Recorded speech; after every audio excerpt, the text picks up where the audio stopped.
सलाम व्यूवर्स। तो एंड्रॉयड का कोर्स हमारा चल रहा था, 3 क्लासेस हो चुकी हैं और यूआई प्रोग्रामिंग की आज ये पहली क्लास है।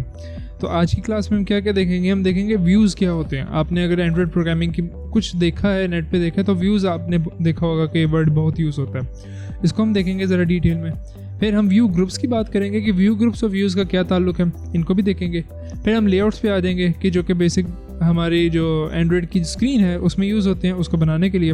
उसमें फिर हमारे पास जो इंपॉर्टेंट आते हैं उनको देखेंगे कोडिंग एग्जांपल्स के साथ। सबसे पहले आएगा लीनियर लेआउट, वर्टिकल हॉरिजॉन्टल दोनों इसकी ओरिएंटेशन देखेंगे। फिर फ्रेम लेआउट को देखेंगे, फिर हम रिलेटिव लेआउट को देखेंगे और फाइनली डिस्कशन को एंड करेंगे कंस्ट्रेंट लेआउट के साथ। तो चलें स्टार्ट करते हैं।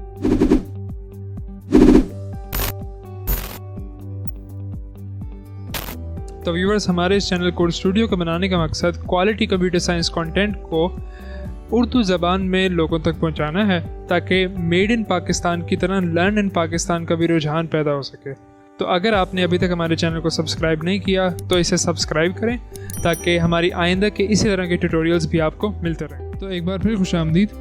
जैसा कि आपने इंट्रो से पहले देखा था कि हम यही चीज़ें देखेंगे। आपको टाइम स्टैम्प्स भी नीचे डिस्क्रिप्शन में मिल जाएंगे। अगर आप किसी ख़ास चीज़ को सिर्फ देखना चाहते हैं तो वहाँ पे भी जाके आप देख सकते हैं। तो बगैर कोई वक्त ज़ाये कि हम चलते हैं व्यूज़ की तरफ। व्यूज़ हमारी जो एंड्रॉयड ऐप है ना, उसकी जो आप कह लें अगर एक बिल्डिंग है तो उसकी जो मेन बिल्डिंग का ब्लॉक होगा या ईंट होगी वो हमारी व्यू होती है।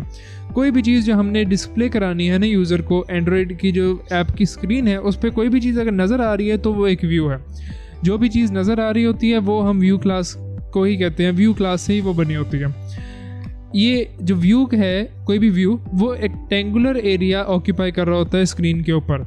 जैसे कि हमने एक इमेज डाली है तो वो इमेज जो है वो एक रेक्टेंगुलर एरिया, या अगर स्क्वायर भी आप उसको कर दें तो वो भी स्क्वायर भी एक ख़ास तरह का रेक्टेंगल है जिसकी सारी साइड्स इक्वल है। तो वो कहते हैं कि वो भी एक रेक्टेंगुलर एरिया ऑक्यूपाई कर रही है। तो हम यहाँ पे एक जनरलाइज कर देते हैं कि कोई भी चीज़ जो कि रेक्टेंगुलर एरिया ऑक्यूपाई कर रही हो स्क्रीन के ऊपर, उसे हम व्यू कहते हैं। और ये सारे जो भी व्यू एलिमेंट्स हम आगे देखेंगे वो व्यू क्लास से फिर आगे से एक्सटेंड हो रहे होते हैं, यानी कि वो उसके चाइल्ड एलिमेंट्स होते हैं। इनहेरिटेंस अगर आपने अभी तक नहीं पढ़ी तो आपको डिस्क्रिप्शन में भी एक लिंक मिल जाएगा, यहाँ पर भी ऊपर शायद ऊपर लिंक आ रहा होगा, आप वहाँ से भी क्लिक कर सकते हैं। हमारी पूरी एक प्लेलिस्ट है ऊप कॉन्सेप्ट्स के ऊपर और उसमें इनहेरिटेंस का भी टॉपिक हमने अच्छे से डिस्कस किया हुआ है। तो रेक्टेंगुलर एरिया पे बिहेव करता है यूआई कंपोनेंट्स की तरह, यानी कि यूआई कंपोनेंट्स की तरह से बिहेव करने का क्या मतलब है, यूज़र उनके साथ इंटरेक्ट कर सकता है। जैसे कि अगर कोई बटन है तो बटन पे क्लिक किया जा सकता है, उस बटन पे क्लिक करने के नतीजे में कोई एक काम पीछे से हो जाएगा। जैसे कि आपने अगर फेसबुक की ऐप पे गेम है, वहाँ पे आपने लॉगिन के बटन पे क्लिक कर दिया, आप साइन इन कर रहे हैं, लॉगिन के बटन पे क्लिक किया आपने, तो वो जो क्लिक करने के लिए जो बटन आपको नज़र आ रहा है ना, वो एक व्यू है। वो बटन एक व्यू है जिस पे आपने क्लिक किया, यानी उसके साथ आपने इंटरेक्ट किया है। तो वो रेक्टेंगुलर एरिया बिहेव कर रहा है लाइक यूआई कंपोनेंट्स। फिर ये यूआई कंपोनेंट्स की कुछ एग्जांपल्स हैं कि बटन्स भी होते हैं, टेक्स्ट फील्ड्स भी होते हैं। टेक्स्ट फील्ड यानी कि जिसमें आप टेक्स्ट इनपुट कर रहे होते हैं, जैसे कि लॉगिन कर रहे हैं तो वहाँ पे आईडी जहाँ पे डाल रहे हैं या पासवर्ड इसमें डाल रहे हैं। एंड्रॉयड जब हम जावा लैंग्वेज में कर रहे होते हैं, जावा की लैंग्वेज के ज़रिए से, तो उसमें हम फिर कर रहे होते हैं फाइंड व्यू बाय आईडी का बहुत ज़्यादा यूज़। इसकी मदद से हम जो यूआई के कंपोनेंट्स हैं उनको डिस्प्ले कराते हैं और फिर इधर से कंट्रोल कर रहे होते हैं प्रोग्रामेटिकली। ये जब हम थोड़ा सा आगे बढ़ेंगे कोर्स में, पॉसिबली नेक्स्ट क्लास में, तो वहाँ पे हम फाइंड व्यू बाय आईडी काफ़ी यूज़ कर रहे होंगे नेक्स्ट, या उससे शायद नेक्स्ट पे जाएंगे। अच्छा, हमने व्यूज़ की बात कर ली। व्यू ग्रुप क्या है? व्यू ग्रुप एक व्यू की क्लास का ही नीचे से एक चाइल्ड है, उसका एक बच्चा है। इसका क्या काम है? ये एक स्पेशल टाइप ऑफ व्यू है। स्पेशल टाइप से क्या मुराद है? ये अपने अंदर और व्यूज़ रख सकता है, यानी कि एक ऐसा व्यू है कि जिसके अंदर और व्यूज़ आ सकते हैं। इसके अंदर ऐसी क्वालिटी होती है। ये बिल्कुल काम करता है एक कंटेनर की तरह। कंटेनर यानी कि डब्बा समझ लें आप, उसके अंदर और व्यूज़ आते जाएंगे और फिर हम अपने हमने जो काम करवाना होता है फिर उसको हम उस तरह से करवा लेते हैं। फिर व्यू ग्रुप में अंदर ही इसके और व्यू ग्रुप्स भी आ सकते हैं, जैसे कि हम आगे देखेंगे कि लीनियर लेआउट के अंदर और लीनियर लेआउट डाल दें, तो यानी कि डब्बे के अंदर डब्बा, ये इस तरह का कॉन्सेप्ट होगा। दूसरी तरफ ना जाइएगा, यानी कि मुराद यहाँ पे ये कि कंटेनर के अंदर एक कंटेनर भी आ सकता है यहाँ पर। तो वो व्यू ग्रुप्स ये चीज़ हमें अलाउ करते हैं। अच्छा, आप व्यू और व्यू ग्रुप्स की ज़रा हायरार्की को देखें तो सबसे पहले ऊपर आती है व्यू क्लास। व्यू क्लास से एक्सटेंड हो रही होती है मुख्तलिफ व्यूज़। यहाँ पे मैंने कुछ का जिक्र किया है, जैसे कि टेक्स्ट व्यू है। टेक्स्ट व्यू जो हमारे पास होता है वो हमने जब भी कोई टेक्स्ट डिस्प्ले कराना है अपनी एंड्रॉयड की ऐप में, कोई भी हम टेक्स्ट हेडिंग डालना चाहते हैं कुछ भी इस तरह की, तो वो टेक्स्ट व्यू की मदद से होता है। इमेज व्यू हम इमेजेस को डिस्प्ले करने के लिए यूज़ करते हैं, और बटन्स आपको पता ही है कि बटन क्लिक करने के लिए यूज़ होते हैं, जिसके ज़रिए से हम मुख्तलिफ काम कर रहे होते हैं, इंटरेक्टिव बना रहे होते हैं। फिर व्यू ग्रुप भी इसी हायरार्की में एक चीज़ आती है। व्यू से एक्सटेंड हो रहा है व्यू ग्रुप, और फिर व्यू ग्रुप से आगे से हमें दूसरे लेआउट्स मिल रहे हैं, जैसे कि लीनियर, रिलेटिव और कंस्ट्रेंट लेआउट। इनको हम आगे इसी वीडियो में देखेंगे कि और विद कोडिंग एग्जांपल देखेंगे। तो चले लेआउट की हमने बात की, तो मोस्ट कॉमनली यूज्ड लेआउट्स यानी कि कंटेनर्स फॉर अदर व्यूज़ के उनके अंदर और व्यूज़ आ सकते हैं, तो वो हमारे पास क्या है, लीनियर लेआउट वर्टिकल होता है या हॉरिजॉन्टल होता है। फ्रेम लेआउट हम देखेंगे क्या है, फिर रिलेटिव लेआउट और फाइनली कंस्ट्रेंट लेआउट। तो सबसे पहले हम जाते हैं लीनियर लेआउट के ऊपर। लीनियर लेआउट का काम ये है कि एक ऐसा कंटेनर है या लेआउट है कि जिसने अपने अंदर आने वाले व्यूज़ को वर्टिकली या हॉरिजॉन्टली अरेंज करना है, यानी कि इसके अंदर हम जो व्यूज़ डालेंगे वो या तो वर्टिकली एक दूसरे के नीचे आते जाएंगे या हॉरिजॉन्टली एक दूसरे के साथ आते जाएंगे। अगर हम वर्टिकल लीनियर लेआउट रखें तो व्यूज़ ऊपर से नीचे की तरफ एक कॉलम के अंदर आएंगे। जैसे कि मिसाल के तौर पर आप समझ लें कि ये हमारी मोबाइल की स्क्रीन है, इसमें हमने पहला एलिमेंट डाला, वो सबसे ऊपर आ जाएगा, फिर दूसरा एलिमेंट डाला, फिर तीसरा एलिमेंट डाला, एंड सो ऑन। इस तरह से एक के बाद दूसरा नीचे हमें नज़र आ रहा होगा एलिमेंट। इसके बरअक्स अगर हॉरिजॉन्टल लीनियर लेआउट देखें तो उसमें जो एलिमेंट्स हैं वो horizontally in a single row arrange हो रहे होते हैं, यानी कि लेफ्ट से स्टार्ट होगा, आमतौर पर लेफ्ट से स्टार्ट होता है, लेफ्ट उसके बाद एक एलिमेंट और उसके बाद एक एलिमेंट, तो वो एक ही जो रो है उसके अंदर सारे एलिमेंट्स आएंगे। जैसे कि यहाँ पर देखें हमारे पास अगर ये मोबाइल की स्क्रीन है तो पहला एलिमेंट यहाँ पे आएगा, फिर दूसरा एलिमेंट, फिर तीसरा element, and so on. Linear layout अपने अंदर फर्दर लीनियर लेआउट्स भी रख सकते हैं। अच्छा, सिर्फ लीनियर लेआउट नहीं आ सकते, इसके अंदर और दूसरी किस्म के लेआउट्स भी आ सकते हैं, लेकिन ये चीज़ रिकमेंडेड नहीं है कि हम एक लेआउट के अंदर और लेआउट करें, यानी कि नेस्टिंग करते जाएं, क्योंकि उससे फिर बाद में रेंडरिंग करते हुए, यानी कि जो एंड्रॉयड की स्क्रीन एंड्रॉयड बना रहा होगा ऑपरेटिंग सिस्टम के क्या चीज़ नज़र आनी है, उसको बहुत मुश्किल होगी कि बार बार अंदर रेंडरिंग करता जाए। क्योंकि प्रोग्रामिंग अगर आपने पढ़ी है तो जैसे जैसे हम रेंडरिंग करते जाएंगे तो नेस्टिंग होती जाएगी, नेस्टिंग लूप्स बनते जाएंगे, तो वो रेंडर करने के लिए उतने लूप्स चलाने पड़ते हैं। तो ये चीज़ रेकमेंड नहीं की जाती कि आप लीनियर लेआउट्स को नेस्ट करते जाएं। एक दो में इतना इशू नहीं होता, लेकिन जैसे जैसे नेस्टिंग का लेवल बढ़ता जाएगा आपकी ऐप पे असर पड़ेगा। इसमें कुछ इंपॉर्टेंट एट्रीब्यूट्स आते हैं। सबसे पहला आईडी। अच्छा, आईडी हर व्यू जो होगा हमारे पास एलिमेंट, उसमें हर एक के साथ आईडी आएगा। यहाँ पे मैंने जिक्र कर दिया है, आगे मैं नहीं इसको लिखूँगा एज एन इम्पॉर्टेंट एलिमेंट, क्योंकि ये हर एक के साथ होता ही है और ये एक बहुत ज़्यादा इंपॉर्टेंट एलिमेंट है। आपने अगर कंट्रोल करनी है अपने व्यूज़ को तो इसके बगैर आप कर नहीं सकते। फिर आ जाते हैं ओरिएंटेशन लीनियर लेआउट की कि ये बताती है कि ये हॉरिजॉन्टल है या वर्टिकल है, यानी कि हमारे जो एलिमेंट्स इसके अंदर चाइल्ड आएंगे वो ऊपर से नीचे की तरफ आएंगे या लेफ़्ट से राइट एक दूसरे के लेवल पे आएंगे। फिर लेआउट वेट। अच्छा, लेआउट वेट क्या है? ये ख़ास किस्म की इम्पॉर्टेंस वैल्यू है कि जो हम एक एलिमेंट को जो कि लीनियर लेआउट के अंदर है हम असाइन कर देते हैं। ये वाली वैल्यू आपको समझ आएगी सम वेट सम के साथ। वेट सम क्या करता है? हम अपने लीनियर लेआउट को कहते हैं कि देखो तुम्हारा जो जितना साइज़ है ना, वो समझ लो कि मिसाल के तौर पर तुमने अपने जो साइज़ है वो 5 यूनिट्स है। यूनिट कोई भी हो सकता है, यहाँ पे 5 यूनिट्स हम बात करेंगे। तो लेआउट वेट ये करता है कि हर एलिमेंट उसमें से कहते हैं कि मैं जो 5 है ना उसमें से एक ख़ास जगह लूँगा। जैसे कि अगर एक लीनियर लेआउट है उसका वेट सम है 5, तो उसके अंदर एक एलिमेंट कहेगा कि मैं 2 ले रहा हूँ, तो वो 2 के बराबर 2/5 जगह वो घेर रहा होगा। ये आगे अभी मैं यहाँ पे भी स्लाइड में भी दिखाता हूँ और कोडिंग एग्जाम्पल में भी ये चीज़ ज़्यादा क्लियर होगी। फिर हमारे पास ग्रेविटी आ जाती है। ग्रेविटी हमें XY पोजीशन बता रही होती है एलिमेंट की, कि जो एलिमेंट के अंदर जो डेटा है वो किस तरह से नज़र आना चाहिए, वो XY में कहाँ पे पड़ा होगा। यानी कि जो एलिमेंट है रेक्टेंगुलर बॉक्स, हमने कहा था कि वो एरिया ऑक्यूपाई कर रहा होता है रेक्टेंगुलर एरिया स्क्रीन पर, तो उस एरिया के अंदर जो डेटा नज़र आना है हमारा वो कहाँ पे आएगा? वो टॉप में आएगा, बॉटम में आएगा, राइट लेफ्ट कहाँ पे? तो वो XY पोजीशन उसकी नज़र बताते हैं ग्रेविटी के ज़रिए से। लीनियर लेआउट पे ही आते हैं, तो देखें ये मैंने एंड्रॉयड स्टूडियो में एक ऐप का छोटी सी बनाया था लेआउट। हमारे पास एक लीनियर लेआउट है, उसमें 3 बटन्स हैं। अच्छा, अब इस लीनियर लेआउट की मैंने वेट सम 4 कर दिया। ये आपको ये नज़र आएगा कि जो वेट सम है ये 4 है, यानी इस लीनियर लेआउट का जो टोटल एरिया है ना वो हमने कह दिया कि भाई तूने 4 यूनिट्स ऑक्यूपाई करने हैं।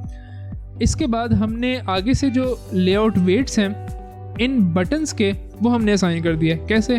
बटन 0 को कहा कि तुम्हारा जो लेआउट वेट है वो 0 है, बटन 1 को कहा कि तुम्हारा वेट 1 है और बटन 2 को कहा कि तुम्हारा वेट 2 है। तो इन सबको जब ऐड करेंगे तो 3 बनता है। 3 हमारा पूरा यानी कि बटन जितना भी ऑक्यूपाई कर रहे हैं ना वो 3 के बराबर हिस्सा कर रहे हैं। 3 से थोड़ा ज़्यादा कर रहे हैं क्योंकि बटन 0 यहाँ पे 0 है, लेकिन वो जितनी कम अज़ कम तो जगह उसने लेनी है ना अपने टेक्स्ट की वजह से, तो वो लेगा। उसके अलावा जो बटन 1 और बटन 2 हैं ये 3 का एरिया ऑक्यूपाई कर रहे हैं, 3/4। अगर हम एक और यहाँ पे बटन लगा दें जिसका लेआउट वेट हम 1 असाइन कर दें तो वो ये बाकी की जगह भी भर लेगा। तो ये बता ये रहा होता है हर लेआउट वेट कि देखो तुम्हारी जो चादर है ना वो इतनी है, तुमने इसके मुताबिक पाँव फैलाने हैं, तुमने इससे ज़्यादा नहीं जाना। तो अब इसी को हम कोडिंग एग्जाम्पल के ज़रिए से भी देखते हैं। तो मैं स्टार्ट करता हूँ एंड्रॉयड स्टूडियो, नई ऐप बना लेता हूँ, ये लोड होगा और ठीक है। मैं एक न्यू प्रोजेक्ट एम्प्टी रखूँगा इसको और इसका मैं नाम रख देता हूँ एंड्रॉयड क्लास 4। बाकी सारा कुछ मुझे नहीं छेड़ना और फिनिश। अच्छा, आप शुरू में हो सकता है थोड़ा सा अनोइंग हो कि जब भी हमारे ऐप हम जब भी एंड्रॉयड स्टूडियो स्टार्ट करते हैं तो ये बहुत टाइम ले रहा होता है हमें यहाँ पे सही तरह का व्यू दिखाने में। तो वो आप परेशान ना होइएगा, वो इसके लिए ज़रूरी है। उसके बगैर यहाँ पर आपको अच्छा व्यू नज़र नहीं आएगा, वरना आपको ढूंढनी पड़ेंगी चीज़ें। एंड्रॉयड खुद ये करता है कि वो अपने मुताबिक थोड़ी सी आपको यहाँ पे असाइन करके दे देता है कि किस तरह चीज़ें ऑर्गेनाइज्ड पड़ी हुई हैं, वरना असल में फाइल्स जो है इस तरह से नहीं पड़ी हुई। जी हमने एक बना लिया, मैं इसको जूम कर देता हूँ। हम जाएंगे यहाँ पर रेज़ फोल्डर में, यहाँ पे लेआउट्स पढ़े थे ना हमने लास्ट लेक्चर में, हमने रिसोर्सेज वगैरह देखे थे कुछ, तो उसमें हमने देखा था कि लेआउट्स क्या होते हैं और किस तरह से लेआउट्स का काम क्या होता है। तो हम एक ही लेआउट पे अभी काम करेंगे। ये हमारा है उस लेआउट की स्क्रीन, मेन लेआउट है, यानी कि हमारी जब भी ऐप स्टार्ट होगी तो वो इधर आएगा। अच्छा, अब ये एंड्रॉयड स्टूडियो का आपको मैं दिखा रहा हूँ डिज़ाइन वाला, आप इसकी स्क्रीन समझ लें या इसका वर्किंग एरिया। यहाँ पर आपको एक पैलेट नज़र आ रहा है। ये पैलेट क्या है?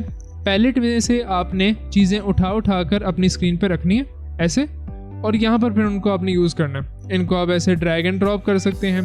फिर इनके एलिमेंट, इनके जो ख़ास एट्रीब्यूट्स हैं वो आपको इधर राइट पे नज़र आ रहे होंगे, ये सारे, ठीक है। ये एट्रीब्यूट्स वाला पेन है, यानी कि इसके अंदर जिस भी आप यहाँ पर चीज़ को सिलेक्ट करेंगे, जैसे मैंने यहाँ पर कंस्ट्रेंट लेआउट को सिलेक्ट किया तो मुझे इस कंस्ट्रेंट लेआउट के ख़ास एट्रीब्यूट्स नज़र आएंगे।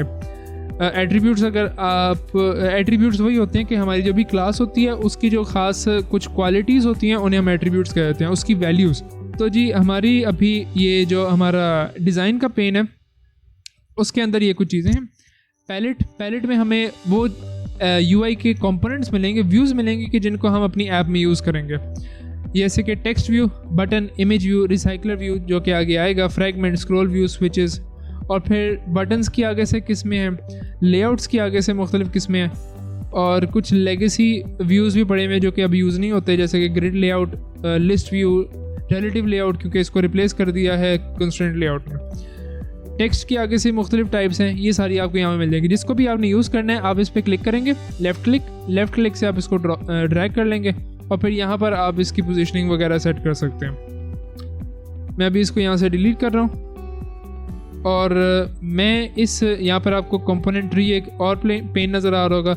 ये आपको दिखाता है आपकी जो स्क्रीन है उसकी हायरार्की, यानी उसमें कौन कौन से एलिमेंट्स UI के आपने अभी यूज़ किए हुए हैं। अभी इस स्क्रीन से मुतालिक इतना ही, इसकी और भी चीज़ें हम साथ साथ देखते जाएंगे। अभी मैं इसको क्या करूँगा, मैं यहाँ पर टॉप राइट में जाऊँगा, यहाँ पे स्प्लिट और कोड।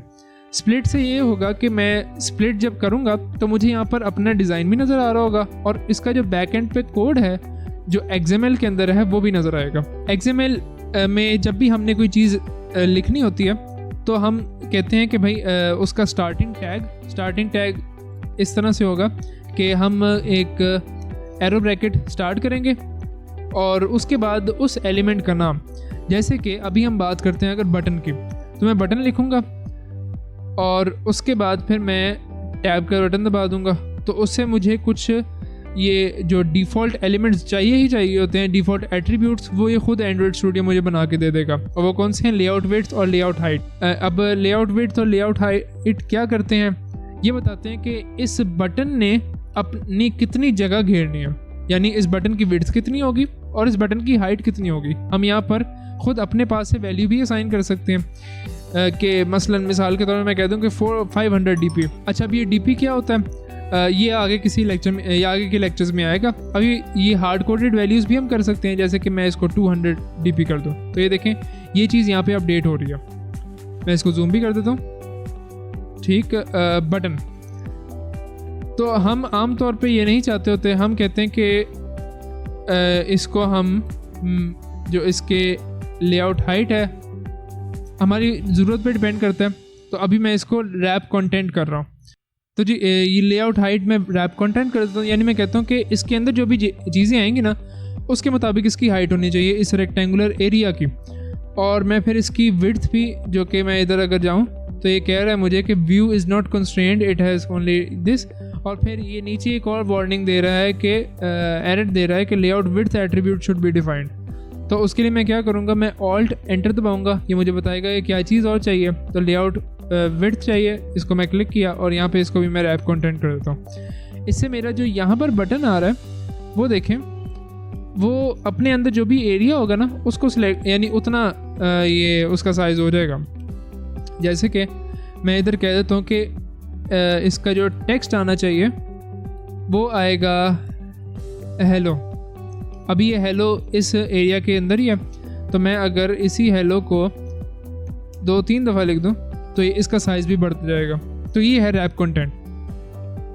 ठीक है, इसकी उम्मीद है समझ आ गई होगी। तो हम आते हैं अपने काम की तरफ, और वो ये था कि हम इस एग्जाम्पल को थोड़ा सा बनाना चाह रहे थे ताकि हम सीखें कि लेआउट वेट और सम और फिर ग्रेविटी, जो कि हमने पिछली स्लाइड में पढ़ी थी, उसका क्या काम होता है। तो वापस आते हैं, मैं इसको वापस सेट करता हूँ और ये ऊपर आपको कुछ कंट्रोल्स नज़र आ रहे हैं। इसमें यहाँ पर एक कंट्रोल है जो कि मुझे बता रहा है कि मैं यहाँ पर क्या चीज़ देखना चाहता हूँ। मैं यहाँ पर सिर्फ डिज़ाइन देखना चाह रहा हूँ कि क्या किस तरह से मेरी ये ऐप की जो स्क्रीन नज़र आएगी। ब्लूप्रिंट यानी कि उसमें जो असल एलिमेंट्स हैं ये उसका भी थोड़ा सा बता रहा होता है, उनकी आपस में रिलेशनशिप वगैरह की लाइंस ड्रॉ हो जाती हैं यहाँ पर। जब हम आगे देखेंगे तो आप इसको यूज़ करेंगे आपको भी पता चलेगा। अभी मुझे सिर्फ ये डिज़ाइन चाहिए यहाँ पर। तो जी इसको मैं बटन को यहाँ से ख़त्म करता हूँ और ये टेक्स्ट व्यू भी मैं इधर से ख़त्म कर रहा हूँ। अब हमारा ये जो स्क्रीन है ना, हमारी जो स्क्रीन है इसमें जो सबसे अभी एलिमेंट लगा हुआ है या लेआउट लगा हुआ है वो है यहाँ पर कंस्ट्रेंट लेआउट। कंस्ट्रेंट लेआउट अभी ये आप समझ लें कि ये बहुत अच्छा लेआउट है और यही ज़्यादातर यूज़ हो रहा होता है, लेकिन अभी हम लीनियर लेआउट की बात कर रहे हैं तो मैं इसको ख़त्म करूँगा। एक्सएमएल के लिए मैं इसको बताना चाह रहा हूँ कि देखो अब मैं लीनियर लेआउट करना चाहता हूँ तो मैं क्या करूँगा, मैं एक ये ब्रैकेट स्टार्ट करूँगा, इसको लिखूँगा लीनियर लेआउट, फिर ब्रैकेट क्लोज और फिर ऐसे ये / और आगे एंड्रॉइड स्टूडियो खुद ही काम कर देता है। ये इतना जो मैंने लिखा है ना, ये मुझे एक्सएमएल में कह रहा है कि देखो एक लीनियर लेआउट इस तरह से आना चाहिए, इतनी ये चीज़ एक लीनियर लेआउट बना देगी इधर। लेकिन अभी यहाँ पर आपको एक रेड लाइन नज़र आएगी और वो क्योंकि हमने जो हमारी जो स्क्रीन है उसमें एक रूट टैग हो सकता है, यानी कि जो स्क्रीन है उसमें एक ही डब्बा होगा, उस डब्बे के अंदर हम बाकी चीज़ें रखेंगे। अभी क्या हो रहा है, हमारी स्क्रीन में 2 डब्बे पड़े हुए हैं। स्क्रीन कहती है कि मेरे में एक ही डब्बा हो, उस डब्बे के अंदर तुमने जो जितने डब्बे डालने हैं वो डाल सकते हो। तो लिहाजा हम इसको यहाँ से ख़त्म करेंगे और जो हमारा अभी कंस्ट्रेंट लेआउट है इसी को हम चेंज कर देंगे। मैं ये पूरा सिलेक्ट करता हूँ और लीनियर लेआउट सेलेक्ट किया और इसने खुद ही यहाँ पर इसको सेट कर दिया। अब मैं वापस जाता हूँ डिज़ाइन के ऊपर, यहाँ से अभी मैं काम करूँगा क्योंकि ये अभी आपने एक्सएमएल इतनी अच्छी नहीं है, अगर देखी हुई तो ये आपको कंफ्यूज करेगा। मैं इसको ब्लूप्रिंट ही कर देता हूँ। अब जी लीनियर लेआउट है, बाय डिफ़ॉल्ट ये अभी इसमें हॉरिजॉन्टल सेलेक्ट हुआ हुआ, तो मैं चाहता हूँ कि ये हॉरिजॉन्टल नहीं ये वर्टिकल हो, यानी कि ऊपर से नीचे आए। तो मैं यहाँ पर एक एलिमेंट सर्च करूँगा एट्रीब्यूट और वो है ओरिएंटेशन। ओरिएंटेशन हमने देखा था कि वो बताती है कि एलिमेंट्स जो इसके अंदर आएंगे वो किस तरह से होंगे। तो मैं इसको वर्टिकल कर देता हूँ। ये हो गया जी। अब मैं जो इसमें एलिमेंट ड्रैग करूँगा वो सारे वर्टिकल होंगे। तो जी बटन्स कुछ कर लेते हैं। पहला बटन ये सबसे पहले आ गया, दूसरा बटन ये उसके नीचे आ गया, और ये तीसरा बटन उसके नीचे आ गया। पहले वाले बटन को मैं नाम दे देता हूँ button_1। दूसरे वाले, अच्छा इसको नाम नहीं आया, इसका आईडी चेंज हो गया था, सॉरी माय बैड, button_1। ठीक है, इसको मैं नाम दे देता हूँ, ये यहाँ पे जो आपको एट्रीब्यूट्स नज़र आ रही हैं टेक्स्ट हैं, यानी कि मैं इसका क्या टेक्स्ट, इस बटन को क्या टेक्स्ट डिस्प्ले करना है वो मैं इधर से सेट कर रहा हूँ। इसका मैं कर देता हूँ button_2 और इसका मैं कर देता हूँ button_3। अब मैं इस पूरे लीनियर लेआउट को सिलेक्ट किया। यहाँ पर मैं अब सर्च करूँगा वेट सम। वेट सम की मुझे चीज़ मिली, ये इसकी मैं वैल्यू रख देता हूँ 4, जैसे हमने एग्जाम्पल में देखा था ना। अब मैं बता रहा हूँ कि देखो ए लीनियर लेआउट, तेरा जो पूरा साइज़ होगा ना, तूने 4 यूनिट्स तक रखना है, यानी कि अपने आप को समझ कि तेरी हाइट 4 यूनिट्स है। अब ये जो बटन्स हैं, यानी कि तेरा जो एरिया है ना वो 4 यूनिट्स है, तूने 4 यूनिट्स की जगह घेरनी है। इन बटन्स को मैं कहूँगा कि देखो तुमने अब अपने मुताबिक जगह घेरनी है, तुमने 4 के अंदर कोई जगह रखनी है। ज़्यादा रखेंगे तो वो बटन बाहर निकल जाता होता है स्क्रीन से, आपको नज़र नहीं आएगा। मैं बटन 1 को सिलेक्ट करता हूँ, इसके मैं वेट यहाँ पे जो कि सर्च हुआ तो लेआउट वेट यहाँ पे खुद ही आ गया। इसको मैं कह देता हूँ कि तेरा जो वेट है वो है 1। इसने देखें थोड़ी जगह भर ली। इसको मैं कह देता हूँ कि तेरा वेट है 2। ठीक, इसने उससे भी ज़्यादा जगह ले ली। और बटन 3 को मैं कह देता हूँ कि देख तेरा वेट है 1। अब जो टोटल 4 था उसमें बटन 1 ने 1 ली, बटन 2 ने 2 ली और बटन 3 ने 1 ली। इन 1, 2 और 1 को जब हम प्लस करेंगे तो 4 बनता है, और ये पूरा जो लीनियर लेआउट है वो हमारा इस तरह से कवर हो जाएगा। ये काम होता है हमारा लीनियर लेआउट के अंदर, जो हमारे एट्रीब्यूट्स थे लेआउट वेट और वेट सम के। एक एट्रीब्यूट और था, वो था ग्रेविटी, उसको भी देख लेते हैं। तो जी ग्रेविटी को मैं सर्च करता हूँ। अच्छा, अब ग्रेविटी का ये नज़र आ रहा है मुझे, इसको मैंने ओपन किया और यहाँ पर उसने मुझे कुछ ऑप्शंस दिए हैं। ग्रेविटी ये बताती है कि मेरे जो अंदर जो ये व्यू है उसके अंदर जो डेटा है ना वो किस जगह पे होना चाहिए उस व्यू के अंदर। मैं इसको जी बॉटम को ट्रू कर देता हूँ, तो ये देखें ये बॉटम ट्रू में चला गया, लेफ़्ट में हो गया। बॉटम लेफ़्ट, इसके कुछ एलिमेंट्स ना साथ ऐसे लिंक्ड हैं कि आप एक को करेंगे तो वो दूसरों का इफेक्ट भी इधर आ रहा है। अब मैं इसको साथ साथ सेंटर भी कर देता हूँ, तो ये सेंटर में भी आ गया। बाय डिफ़ॉल्ट ये लेफ़्ट पे जाता है, तो मैंने इसको कहा नहीं तूने सेंटर में आना। और अगर मैं इसको टॉप में कर दूँ ट्रू, तो वो टॉप की भी कोशिश करेगा और बॉटम की भी कोशिश करेगा, लेकिन जो दरमियान वाले रास्ता होगा वो उधर आ जाएगा। मैं बॉटम को फॉल्स करता हूँ तो ये टॉप का सिर्फ एट्रीब्यूट चलेगा और वो फुल ऊपर लेगा। ये है हमारी ग्रेविटी। ग्रेविटी बताएगी कि हमारा जो एलिमेंट है वो उस एलिमेंट का जो डेटा है वो उस एलिमेंट में किस जगह पे आएगा। बटन के केसेस में उसका टेक्स्ट। तो वापस आते हैं अपनी स्लाइड्स की तरफ। तो लीनियर लेआउट के बाद हमारा पाला पड़ रहा है यहाँ पर फ्रेम लेआउट से। तो जी फ्रेम लेआउट हमारे पास आ जाता है। फ्रेम लेआउट का काम ये है कि उसने जो स्क्रीन है ना उस पर एक ख़ास एरिया, एक छोटा सा एरिया उसको ब्लॉक कर देना है। ब्लॉक से क्या मुराद है, यानी कि उस जगह पे एक आइटम आ सकता है, उस आइटम के लिए वो एरिया रिजर्व्ड हो गया। अगर हम एक से ज़्यादा आइटम्स डाल दें, यानी हम माशाल्लाह से हम देख रहे हैं कि एक ही एरिया, एक ही जगह के लिए, वो एक ही आइटम के लिए वो जगह घेरी हुई है, लेकिन हम उधर 2-3 घुसा देते हैं, तो करेगा क्या, वो एक के ऊपर दूसरे चढ़ा देगा। जैसे कि इस इमेज में भी वाज़ेह है। अभी हमने एक्सएमएल देखी थी, तो ये भी एक्सएमएल ही है। फ्रेम लेआउट के नीचे इमेज व्यू और अंदर उसके इमेज व्यू और टेक्स्ट व्यू है। फ्रेम लेआउट को हम कह रहे हैं कि देखो तुम्हारी जो विड्थ है ना वो मैच पेरेंट होगी और हाइट भी मैच पेरेंट होगी, यानी कि तुमने पूरी स्क्रीन की जगह घेरनी है या उस एलिमेंट की पूरी हाइट लेनी है कि जिसके अंदर तुम हो। अभी हम इसको अज्यूम कर लेते हैं कि हमारी पूरी स्क्रीन में सिर्फ एक ये फ्रेम लेआउट पड़ा हुआ है, तो इसने पूरी स्क्रीन की जगह घेरनी है। जो ब्लू में आपको नज़र आ रही है ये फ्रेम लेआउट है। इसके अंदर फिर हमारे पास सबसे पहले आ जाता है इमेज व्यू। तो जैसे जैसे ये एलिमेंट्स ऑर्डर वाइज आते जाएंगे ना, वो उसमें पीछे आते जाएंगे, नज़र आते जाएंगे, ज़्यादा फ्रेम लेआउट के नज़दीक होते जाएंगे। तो सबसे पहले आया अब इमेज व्यू। इमेज व्यू को हमने कहा कि देखो तुमने भी मैच पेरेंट करना है, तो ये किसके मैच पेरेंट होगा, इसका पेरेंट कौन है, इसका पेरेंट है फ्रेम लेआउट तो इसके जो विड्थ है वो मैच करेगी इसके पेरेंट की विड्थ को, और इसके पेरेंट की विड्थ मैच कर रही है इसके पेरेंट की विड्थ को। तो इस तरह से ये पूरी स्क्रीन की जगह घेर लेंगे। इमेज व्यू की हाइट का भी यही मामला है। तो इस तरह से ये रेड चीज़ हमें नज़र आ रही है, इसका साइज़ ब्लू के बराबर ही है। इसके बाद हमें एक मिला text view. Text view image view से नीचे आया है, तो ये उसके ऊपर आएगा, और इसको हमने कहा कि देखो तुम्हारी विड्थ तो अपने पेरेंट के मुताबिक ही हो, इसका पेरेंट कौन है, फ्रेम लेआउट, लेकिन तुम्हारी हाइट पेरेंट के मुताबिक नहीं हो। तुमने सिर्फ जो तुम्हारे अंदर टेक्स्ट आएगा ना उसके मुताबिक अपना एरिया रखना है। ये रैप कंटेंट, यानी कि जितना कंटेंट उसके अंदर है उसके अराउंड ही सिर्फ अपने आप को रैप करे, उससे ज़्यादा ना फैलाए। यानी जितनी चादर है ना सिर्फ अपने आप को उतना ही रखे, उतने पाँव फैलाने।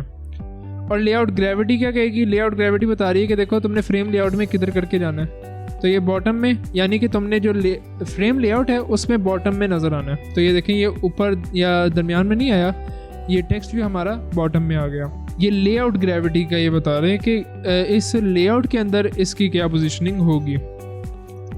अच्छा जी, साइज़ ऑफ जो फ्रेम लेआउट है, साइज़ ऑफ फ्रेम लेआउट वो इक्वल होता है या ग्रेटर होता है उसके लार्जेस्ट एलिमेंट से।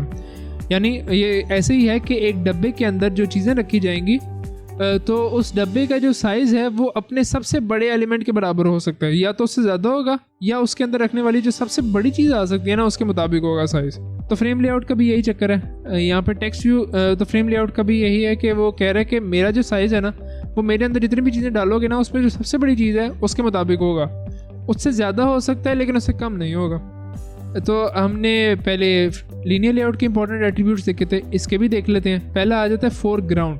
फोरग्राउंड कंप्यूटर साइंस की ज़ुबान में उस चीज़ को कहते हैं जो कि सामने नज़र आनी है। यानी फोरग्राउंड जो ग्राउंड के आगे ऊपर है ना चीज़, जो हमें एक वर्ड इसके मुकाबले में आता है बैकग्राउंड, यानी कि असल चीज़ जो सरफेस है उससे पीछे जो सरफेस के आगे वाली चीज़ है उसे हम फोरग्राउंड कह देते हैं। तो हमारी जो भी फ्रेम लेआउट है उसमें जितने भी हम अंदर चिल्ड्रन डालेंगे, जैसे पिछली व्यू में स्लाइड में देखा था कि हमने उसमें क्या क्या डाले हैं, एक टेक्स्ट व्यू डाला और हमने उसमें एक इमेज व्यू डाला। तो उन दोनों चीज़ों के बारे में कहते हैं कि देखो लीनियर लेआउट को हम बता रहे हैं कि ये जो दो चीज़ें आई हैं ना इनके ऊपर एक चीज़ का आना मस्ट है और वो हमारी ये फोरग्राउंड होगी। मिसाल के तौर पर हम उसमें कहते हैं कि अब इसके ऊपर यानी कि वो बता रहे हैं कि ये चीज़ डिस्प्ले होगी over all of the children of the frame layout. एक फ्रेम लेआउट के जितने भी चाइल्ड है ना सबके ऊपर एक चीज़ डिस्प्ले होगी। जैसे कि अगर हम एक इमेज डिस्प्ले करना चाह रहे हैं तो वो हर जो फ्रेम लेआउट के हर एलिमेंट है ना उसके ऊपर डिस्प्ले हो रही होगी, अगर वो उसी ग्रेविटी यानी कि पोजीशनिंग में आता हुआ। तो इसको भी कोडिंग में हम ज़रूर देखेंगे। फोरग्राउंड ग्रेविटी ये क्या कहती है, ये बताती है कि उस ग्रेविटी जो हम चीज़ आगे से डिस्प्ले कर रहे हैं ना फोरग्राउंड में उसकी ग्रेविटी क्या है। ग्रेविटी पिछली हमने अभी देखा था कि ग्रेविटी किसके कहते हैं, ग्रेविटी उस एक्स वाई पोजीशनिंग को कहते हैं जो कि डेटा की होती है अपने एरिया के अंदर। तो यहाँ पर भी वही मुराद है कि ये इसका माना ये होता है, इसका मतलब ये है कि जो एसेट है या फोरग्राउंड है, जो चीज़ हम बार बार डिस्प्ले करा रहे हैं अपने फ्रेम लेआउट में, सबसे ऊपर जो चीज़ नज़र आनी है सबसे आगे, तो उसकी आगे से हमने क्या पोजीशन रखी है, क्या वो दरमियान में नज़र आएगी या बॉटम में नज़र आएगी या लेफ्ट में राइट में किधर नज़र आएगी। इसको हम अभी कोडिंग में देखते हैं। जैसे कि यहाँ पे एग्जांपल भी छोटी दी है कि अगर हम एक इमेज को यूज़ करें फोरग्राउंड के जो के ऊपर बताई गई थी, तो अगर उसके हमने फोरग्राउंड ग्रेविटी को बॉटम सेट कर दिया तो वो इमेज डिस्प्ले होगी बॉटम के अंदर, बॉटम पे। तो वापस आते हैं अपने उसी प्रोजेक्ट के ऊपर। ये मैं इसको यहाँ से कोड पे जाता हूँ और ये जो बटन्स मैंने डाले हैं इनकी मुझे ज़रूरत नहीं है, इनको मैं यहाँ से डिलीट कर दिया। लीनियर लेआउट था, अब मैंने इसको करना है फ्रेम लेआउट पे सेट, तो मैंने फ्रेम लेआउट इधर रख दिया। ठीक है, ये आपको नज़र आ रहा होगा। अब मैं क्या बनाना चाह रहा हूँ, मैं चाह रहा हूँ कि मैं आपको फोरग्राउंड की थोड़ी सी चीज़ सिखाऊँ। तो जी मैं इधर अब वापस आ जाता हूँ इधर डिज़ाइन पर, और यहाँ पर मैं एक इमेज वो कर लेता हूँ अपने लेआउट में ऐड इमेज व्यू। अच्छा, इमेज व्यू को ड्रैग किया तो वो पहले से फ़ौरन से कहते हैं कि मुझे कोई चीज़ दो कि मैं क्या डिस्प्ले करूँ, खाली तो नहीं होना है ना मैंने। तो मैंने एक चीज़ सेलेक्ट कर दी और इसको ओके कर दिया। अभी इसके हमने एट्रीब्यूट्स कौन से देखने हैं, हमने देखने फोरग्राउंड। तो मैंने फ्रेम लेआउट को सिलेक्ट किया और यहाँ पर मैं अब सर्च करूँगा फोरग्राउंड। फोरग्राउंड ये बताएगा कि इसने आगे से जो अपने ये जो पूरी स्क्रीन है इसमें क्या ऐसी चीज़ है जो कि इस स्क्रीन में नज़र आनी ही आनी है। जैसे कि आपने देखा होगा डॉक्यूमेंट्स में वाटर मार्क होता है, तो वो चीज़ भी कुछ यहाँ पर जो ये फोरग्राउंड है वो काफ़ी हद तक वही कॉन्सेप्ट ले रही है कि क्या चीज़ है जो कि लीनियर लेआउट पे हतमन नज़र आनी है, चाहे कुछ भी हो जाए। तो जी मैं यहाँ पर आईसी लॉन्चर ये एंड्रॉयड वाला छोटा सा लोगो सिलेक्ट कर लेता हूँ, शैडो भी इसके साथ लगा हुआ है, ओके किया। अब होगा क्या कि मेरा जो लीनियर लेआउट है ना उसके ऊपर ये एक शैडो सा नज़र आएगा, वाटरमार्क नज़र आएगा। तो ये है फोरग्राउंड। अब ये अगर एसेट है तो वो इस तरह से नज़र आएगा, अगर एसेट नहीं है, एसेट से मुराद ये है कि ड्रॉएबल या कोई चीज़ जो कि हम डिस्प्ले करा रहे हैं वो यहाँ पर नहीं है, तो एसेट में ही हम एक और चीज़ की तरफ भी जा सकते हैं कि कलर भी रख सकते हैं। कि मैं कहता हूँ नहीं, मेरी जो पूरी ये वाली स्क्रीन है ना इसमें जो सबसे ऊपर कलर आना चाहिए वो एक मैं सिलेक्ट करता हूँ, जैसे कि 6 जैसे कि ये वाला कलर प्राइमरी है। मैं कहता हूँ कि तुमने अपने जो फ्रेम लेआउट है उसके ऊपर ये नज़र आना है, ओके किया। तो अब मेरा पूरा फ्रेम लेआउट इस कलर से छुप गया। एलिमेंट्स इसके अंदर पड़े हुए हैं लेकिन वो छुप चुके हैं। इसको अंडू करता हूँ और मैं अब वापस इसी पे आ जाता हूँ, वो मेरा एंड्रॉइड का लोगो। अब दूसरा जो एलिमेंट हमने देखा था वो थी फोरग्राउंड ग्रेविटी। ये ग्रेविटी हमें बताती है कि हमारा जो फोरग्राउंड है ना वो इस वक्त उसकी पोजीशनिंग क्या है अपने पेरेंट से। तो जी इसको ये क्रॉस किया और मैं यहाँ पे आता हूँ स्क्रॉल करके फोरग्राउंड ग्रेविटी के ऊपर, ये रहा। अभी ये जो बाय डिफ़ॉल्ट है वो सेंटर में है और इसने तकरीबन पूरी जगह ही घेरी हुई है। मैं इसको कहता हूँ कि तुमने बॉटम में हो जाना।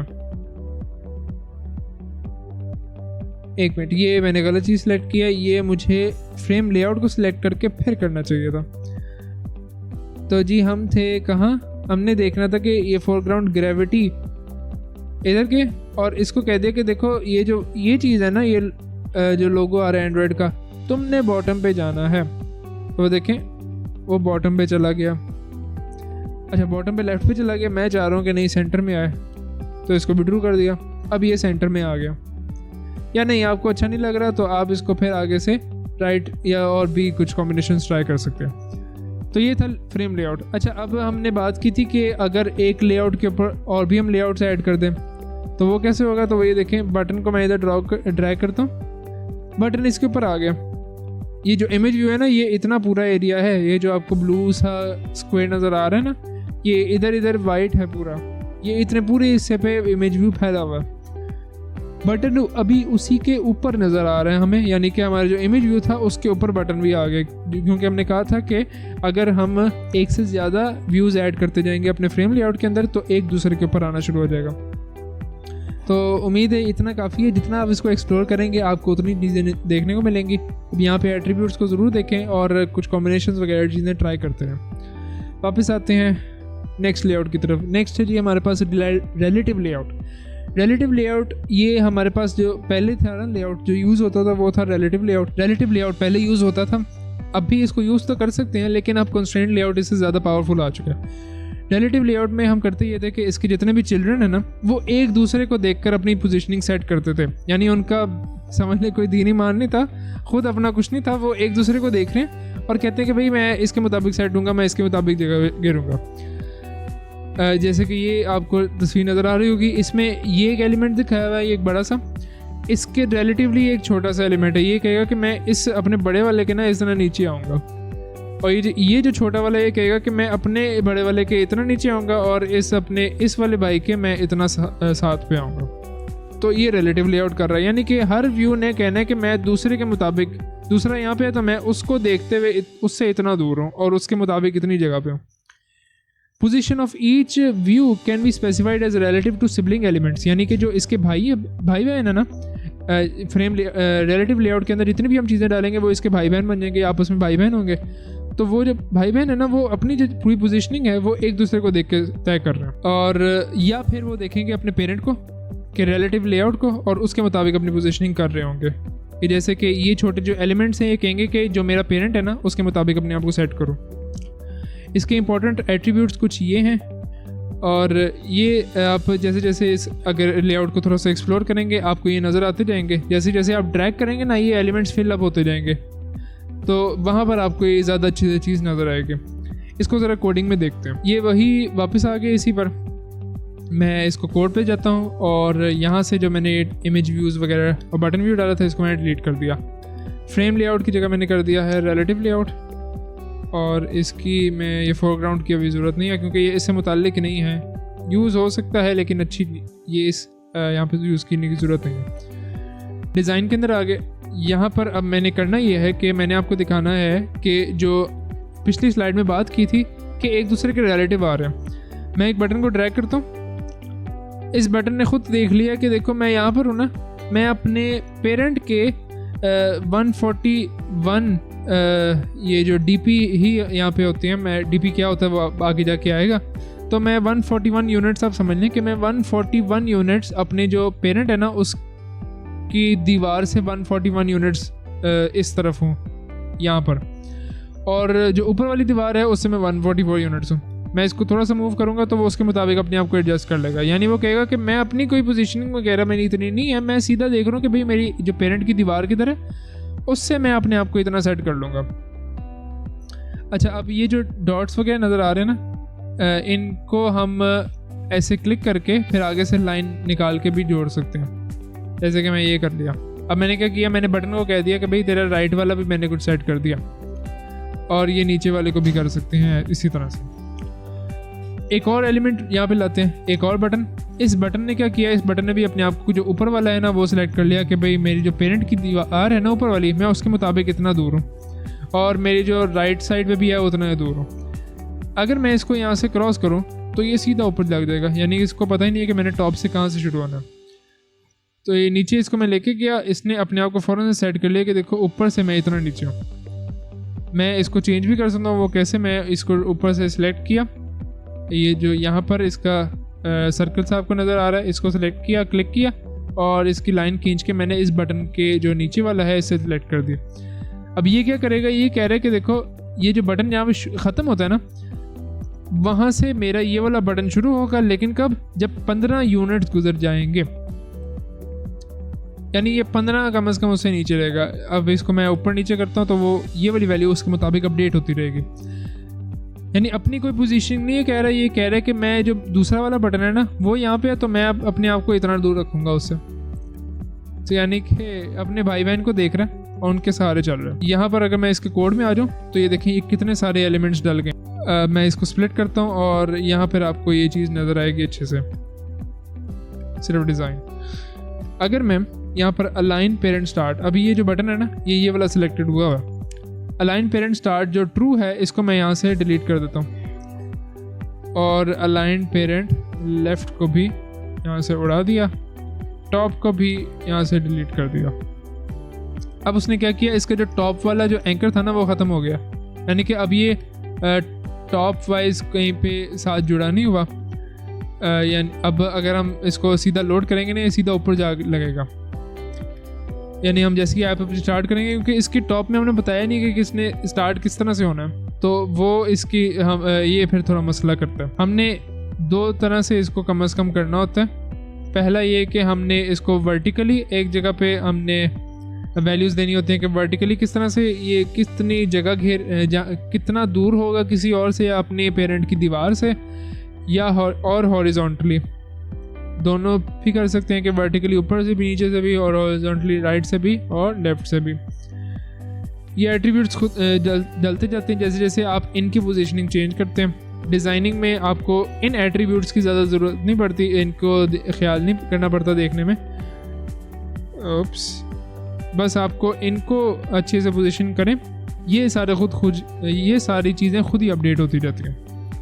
लास्ट लेआउट पे चलते हैं। कंस्ट्रेंट लेआउट सबसे ज़्यादा अब यूज़ होता है, पावरफुल लेआउट है, और इसने क्या हमें चीज़ प्रोवाइड की, रिलेटिव लेआउट के जो अच्छे फीचर्स थे ना कि वो रिलेटिव पोजीशनिंग एक अच्छी चीज़ है, तो उसको भी उसने दे दिया, और इसके अलावा और पोजीशनिंग के भी फीचर्स दे दिए। हमारी जो इस कंस्ट्रेंट लेआउट का मेन एडवांटेज ही यही है कि पोजीशनिंग इसने बहुत अच्छी कर दिया। रिलेटिव लेआउट में जो कुछ खामियां थी वो इसने यहाँ पे पूरी कर दी।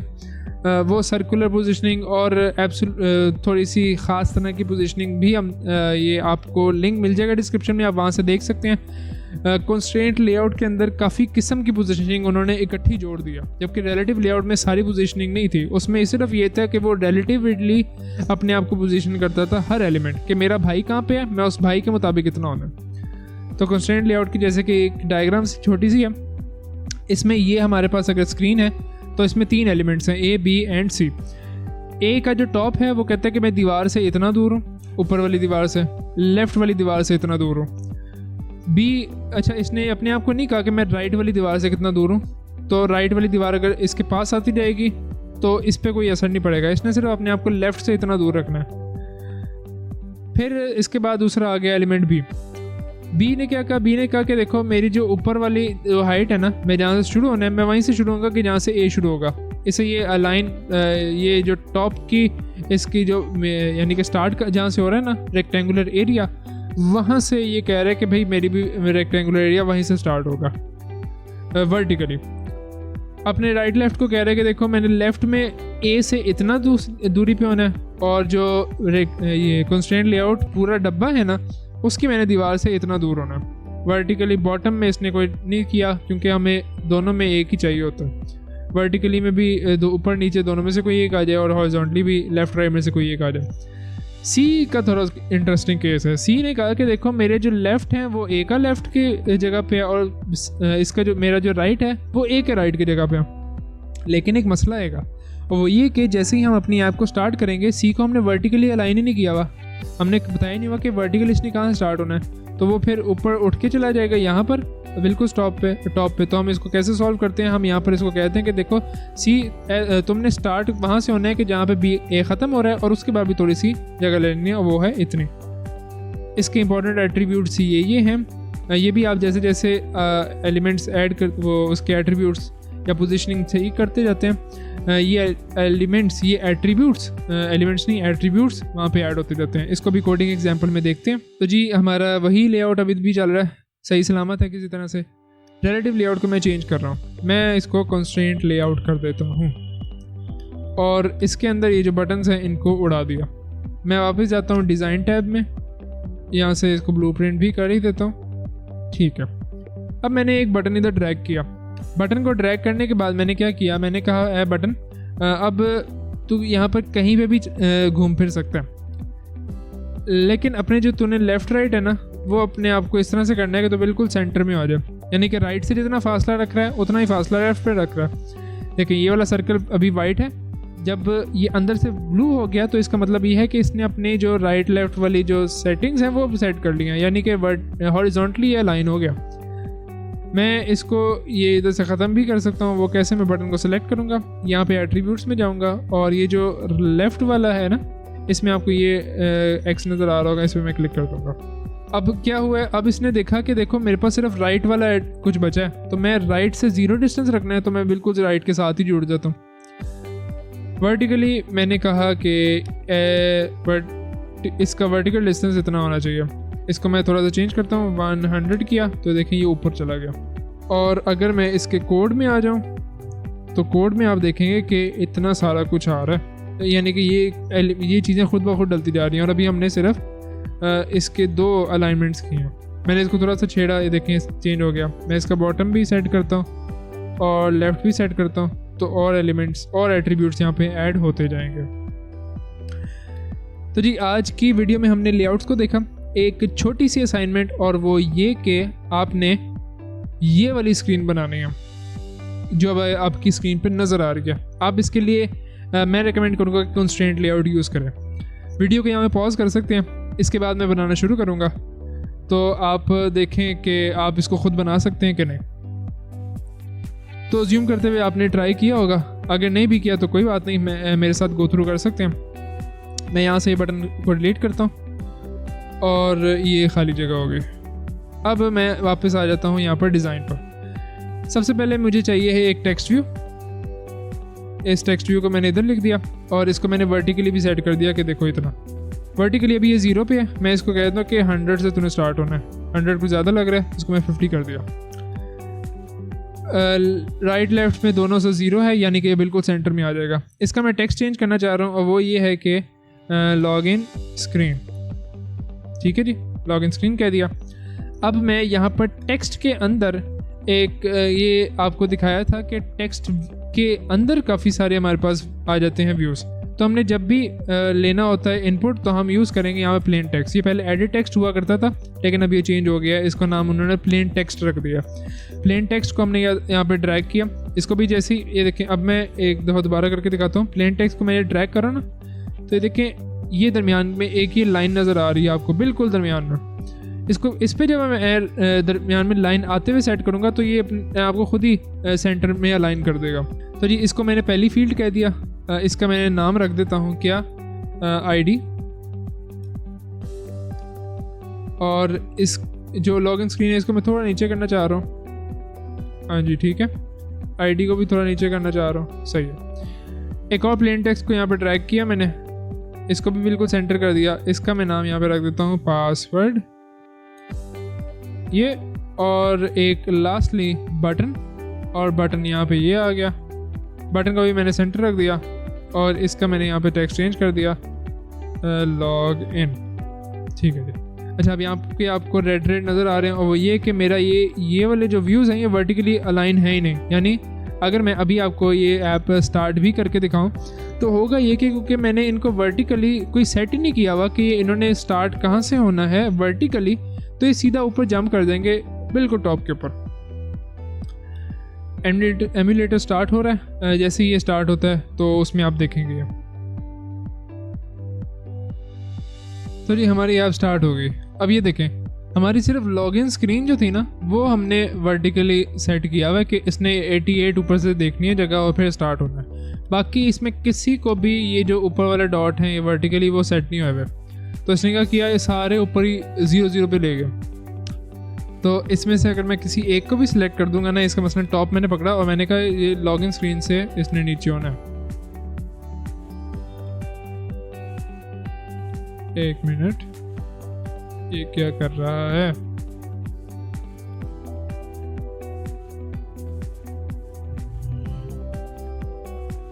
इसको सिलेक्ट किया, इसको ये पकड़ा और इससे जोड़ दिया और इसको मैं थोड़ा सा नीचे ले गया। अब अगर मैं इसको यहाँ से रीलोड करूँगा, ये वाला बटन रीलोड के लिए है, यानी कि दोबारा से रन करने के लिए है। और अब जब ऐप स्टार्ट होगी आप देखेंगे कि हमारी जो आईडी वाली फील्ड है, जो कि उसको हमने वर्टिकली लाइन कर दिया, वो नीचे आ गया। आईडी, पासवर्ड लॉगिन ऊपर गया। तो उनको भी ये कर देते हैं, पासवर्ड को मैं कहता हूँ कि उसने आईडी के नीचे होना और उससे मसलन 40, और लॉगिन का बटन पासवर्ड से भी नीचे होना है, उससे मसलन 40। और अब मैं इसको दोबारा से रन करता हूँ तो अब मेरी स्क्रीन काफ़ी हद तक सही नज़र आ रही होगी। ये अभी हमारा बटन कुछ कर नहीं रहा क्योंकि हमने अभी कुछ किया ही नहीं कोड पे। कोडिंग इंशाल्लाह आगे वाली क्लास में स्टार्ट होगी जिसमें हम आपको बेफिक्र हो जाइए, हम अच्छा डेवलपर बनना सिखाएंगे। थोड़ा टाइम लेंगे लेकिन हम अच्छे से आपको ऐसा डेवलपर बनाएंगे कि आप फिर एंड्रॉयड आपको बहुत आसान हो जाएगी। फिर आपने सिर्फ डॉक्यूमेंटेशन पढ़नी होगी, आप कोड कर सकेंगे उसमें, लेकिन बेसिक्स उसके लिए आपके बहुत अच्छे से स्ट्रॉन्ग होने चाहिए। तो वापस आते हैं स्लाइड्स पे। तो ये था कंस्ट्रेंट लेआउट। तो लेक्चर ख़त्म हो गया। आज की वीडियो में हमने व्यूज़ और व्यू ग्रुप्स को देखा, उसके बाद हमने लेआउट्स को देखा और लेआउट्स के कुछ टाइप्स को देखा। तो वीडियो अगर आपको पसंद आई हो तो इसे लाइक कीजिएगा, अपने फ्रेंड्स के साथ शेयर करें, उनको बताइए कि एंड्रॉयड का कोर्स अगर वो सीखना चाहते हैं बिगिनर लेवल का, बिल्कुल आसान से करके मैं पढ़ा रहा हूँ, तो वो यहाँ पर इस चैनल को ज्वाइन करें, इस चैनल को सब्सक्राइब करें, अपने दोस्तों के साथ भी इसको शेयर कीजिएगा। और नेक्स्ट वीडियो तक के लिए खुदा हाफिज़ एंड थैंक यू।